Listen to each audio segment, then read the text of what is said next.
Hi folks, CJ here. Hope you had a great International Tabletop Day. If you missed it, well, there's always next year. Speaking about tabletops, I would like to take the opportunity to introduce a few tabletop RPGs that's not Dungeons and Dragons. It's great and all, but maybe, sometimes, you want to experience something new. It's not you D&D, I just think that sometimes it's good that we see other people, try other games. You'll get over it.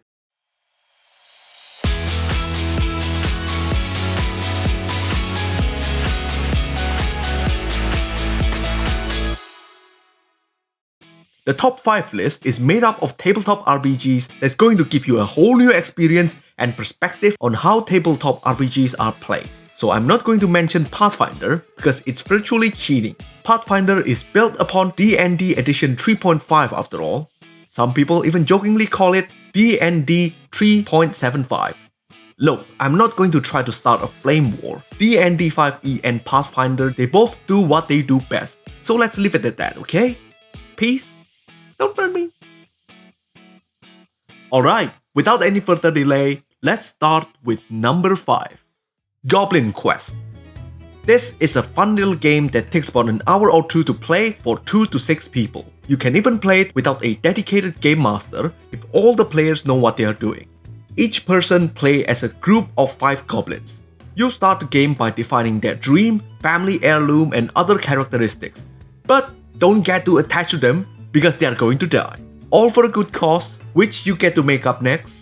You get to decide what the quest will be as a committee. Whether you want to throw the biggest party ever or steal the constipated dragon's toenail, it's up to all of you. The quest can literally be anything your sniffling little goblin minds can come up with. Then, you divide the goal into smaller achievable tasks. Once done, you are free to roam the land, that's what you see over there, and come up with the silliest ways of achieving said tasks. For example, if you're throwing a party, how can you not have confetti? As a pea-brain goblin, you are not sure what confetti is. But you have heard that owlbears turn their victims to confetti with their sharp claws. And the best type of confetti is supposed to be colorful. And you know what's colorful? Unicorns. So connect the dots and you'll get your high mortality mindless fun. You only need a handful of 6-sided dice to play with friends or willing strangers. Number 4. Ryutama. This is a Japanese tabletop RPG translated from its original Japanese language. Fun fact, in Japan they call tabletop RPGs tabletop RPGs. Not sure why, but I guess it makes more sense to them since you are sitting around a table and do lots of talking. Haha, genius. Set in a fantasy land where dragons feed on tales of travelers, the game master assumes the role of a Ryujin, a dragon person. Being part referee and part guardian angel, the Ryujin watches over the adventurers, guiding and protecting them. When the Ryujin is feeling particularly devilish, however, travelers can expect some drama and tragedy being whipped up by their powers. Unlike other games, the Game Master or Ryujin can also level up, gaining more powers that allow them to miraculously affect the game's narrative. Also, unlike other heroic RPGs, the Travelers classes are an assortment of mundane occupations, from farmers to hunters, merchants, nobles, and so on. Combat is a part of the game, but it is not the main feature. The main source of challenge is actually the arduous travel you need to make. That's also what makes this game special. Climbing a mountain in a thunderstorm provides greater challenge than fighting a group of Neko goblins. Oh, so cute. To survive, you need to prepare your traveling gear, food supply, and watch for hazardous terrain and bad weather. Playing this feels almost like playing a slice of life anime. It is sometimes called Hayao Miyazaki's Oregon Trail. It's also extremely beginner friendly.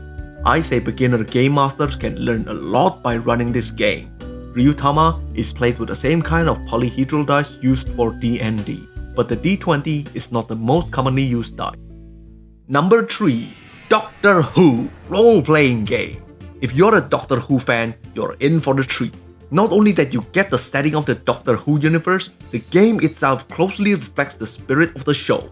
Living up to the game's non-violent philosophy, action order in the game is not determined by initiative die roll, but on what your character wants to do on that turn. Talkers get to go first because it's easier to move your lips. Runners get to go second, doing things go third, and fighting go last. So in effect, you have better chance to defuse the situation by deceiving or talking your opponent down because you get to talk first.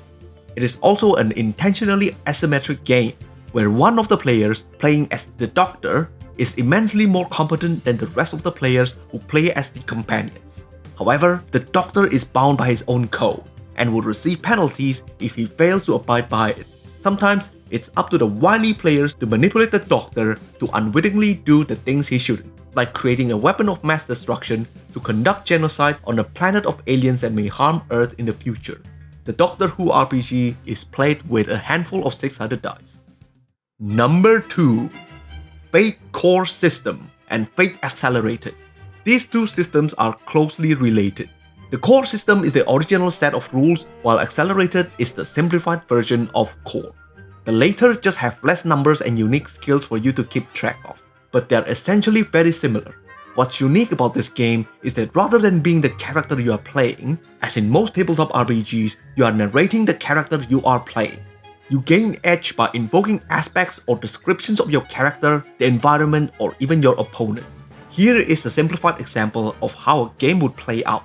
If you are playing a bounty hunter, for example, and you are chasing a wanted criminal, you can spend a fate point to call upon your aspect as a renowned bounty hunter to get bonus on your die roll to catch him. Because I am a renowned bounty hunter who have successfully chased down hundreds of criminals in my long successful career, this one should be a piece of cake. If you want extra bonus, you can also invoke other aspects by spending fate points, such as one from the environment, which is Dead End. So you get to roll the fate dice and add +2 bonus for each aspect you have invoked. You also have the option to re-roll your dice. A couple of RPGs that use the fate system are the Dresden File RPG and Atomic Robo RPG. The fate system uses a special set of dice called the fate dice. These dice can be quite pricey, but you can substitute it with your normal D6 dice or free fate dice apps for your smartphone. The rulebooks are also available free online. You can just download it and use it if you just want to create your own narrative. Before I announce the number 1 RPG that's not D&D, let me tell you that there are tons of great RPGs out there that's not mentioned here. Not because they are not great in their own way, but these games I have on the list have provided me and my gamer friends hours of gaming fun. Some honorable mentions that didn't make the list are Saw, Ragged Empire, Paranoia, and others. It's just unfortunate that I have not spent enough time with them to be able to confidently put them on my list. And now, for the number 1 game on the list, a game that is the polar opposite of D&D.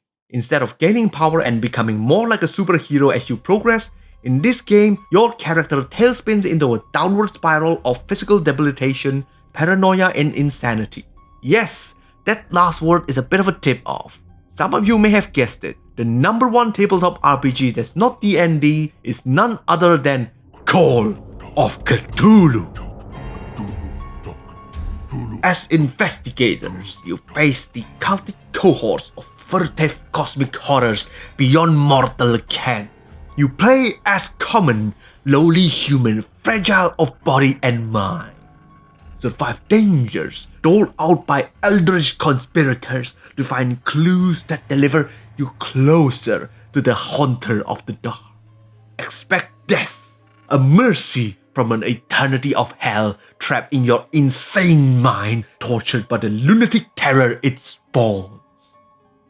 You have to love the Cthulhu mythos. In this game, you play with creatures of Lovecraftian horror. If you're a video gamer and you like the themes of Bloodborne and Eternal Darkness, this game is what you need. But keep in mind that the character you play is only ever going to be as strong as the equivalent of a level 1 D&D character. You won't be casting spells either, unless you're given special permission by your keeper. Keeper is what game masters are called in Call of Cthulhu.